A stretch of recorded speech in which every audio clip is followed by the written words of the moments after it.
আসসালামু আলাইকুম। আমি Mohammad Abu Taher, B honours, MA and BEd in English, সহকারী শিক্ষক ইংরেজি, বিএম হাই স্কুল। আজকে আমি she walks in a beauty এই কবিতাটা নিয়ে আলোচনা করব। এই কবিতাটি লিখেছেন লর্ড বায়রন। তিনি জন্মগ্রহণ করেন জানুয়ারি 22, 1788। Birth place London, United Kingdom. মৃত্যুবরণ করেন এপ্রিল 19, 1824, 36 বছর বয়সে। Resting place church of ST Mary Magdalene, হাকনাল।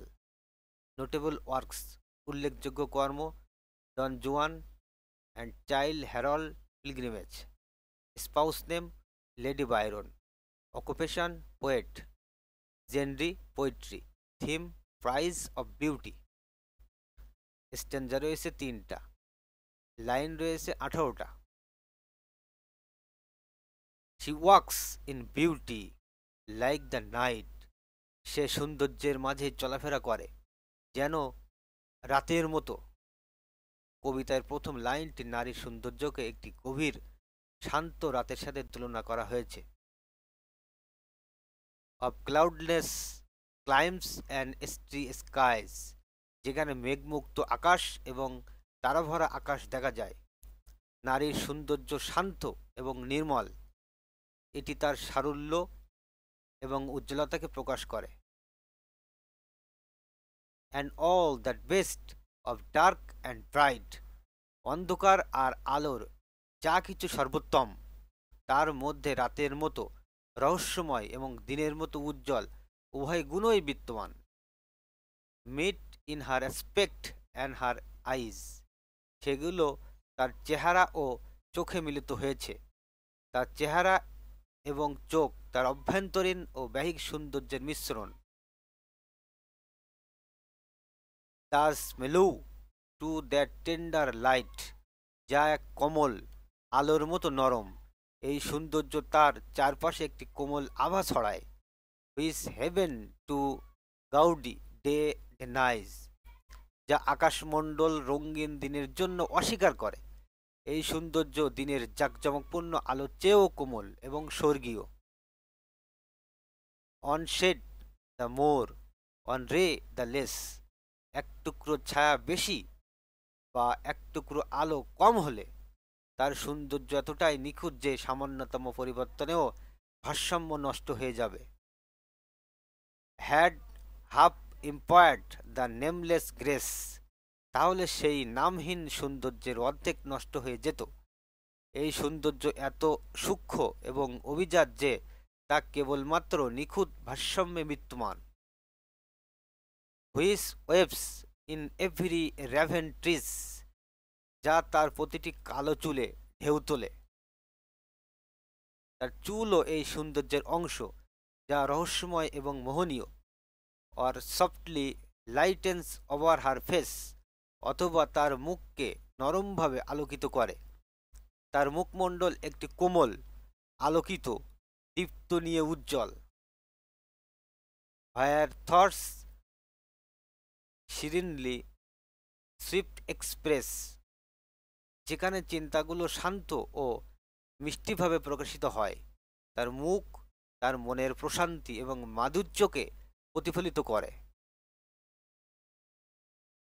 How pure, how dear their dwelling place. কতটা পবিত্র, কতটা প্রিয় তাদের বাসস্থান। তার মন এবং হৃদয়ের পবিত্রতাকে তার মুখে দেখা যায়। And on that cheek and over that brow. আর সেই গালে এবং কপালে তার সৌন্দর্যের আরও বিশদ বর্ণনা এখানে উঠে এসেছে। So soft, so calm, yet eloquent. যা এত নরম, এত শান্ত, তবুও বাচাল। তার চেহারা শান্ত কিন্তু অনুভূতিপূর্ণ। The smile that win, the tint that glow. সে হাসি মন জয় করে। যে হাসি মন জয় করে, যে রং উজ্জ্বল হয়। তার হাসি এবং রঙের উজ্জ্বলতা তার সৌন্দর্যকে প্রাণবন্ত করে তোলে। But tells of days in goodness spent. সেই দিনগুলোর কথা বলে যা সৎভাবে অতিবাহিত। তার সৌন্দর্য তার চরিত্রের শুদ্ধতা। এবং তার জীবনের সৎ কার্যকলাপের প্রতিফলন। A mind at peace with all below, একটি মন যা নিচের সকল কিছুর সাথে শান্তিতে থাকে। তার মন সবকিছুর সাথে শান্তিপূর্ণ এবং সদয়। A heart whose love is innocent, একটি হৃদয় যার প্রেম পবিত্র। তার হৃদয় শত এবং নির্দোষ প্রেমে ভরপুর। Summary, she walks in beauty, কবিতাটি লর্ড বায়রনের লেখা একটি সংক্ষিপ্ত এবং গভীর প্রশংসামূলক কবিতা।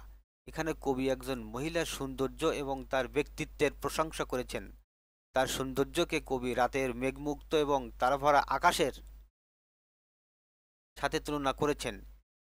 এটি কেবল বাহ্যিক সৌন্দর্য নয়, বরং তার অন্তরের সৌন্দর্য, শান্তি এবং সরলতাকে তুলে ধরে। নারীর সৌন্দর্যের মূল বৈশিষ্ট্য হল এটি অন্ধকার এবং আলোর নিখুঁত মিশ্রণে ভরা। তার চোখ, মুখমণ্ডল এবং হাসি তার শান্ত ও কোমল স্বভাব এবং তার মনের পবিত্রতা প্রকাশ করে। কবি তার হৃদয়কে এমন একটি স্থান হিসাবে বর্ণনা করেছেন যেখানে শুধুই নির্দোষ প্রেম ও শান্তি বিদ্যমান। এই কবিতায় সারমর্ম হল সৌন্দর্য শুধু বাহ্যিক নয়, এটি তার অভ্যন্তরীণ গুণাবলীর প্রতিফলন। এই সৌন্দর্য গভীর, সরল এবং নিখুঁত, যা পৃথিবীর জাঁকজমকপূর্ণ সৌন্দর্যের চেয়ে স্বর্গীয় এবং আলোকময়। তো বন্ধুরা, আজকের এই কবিতাটি এ পর্যন্তই। ভালো থাকো সবাই।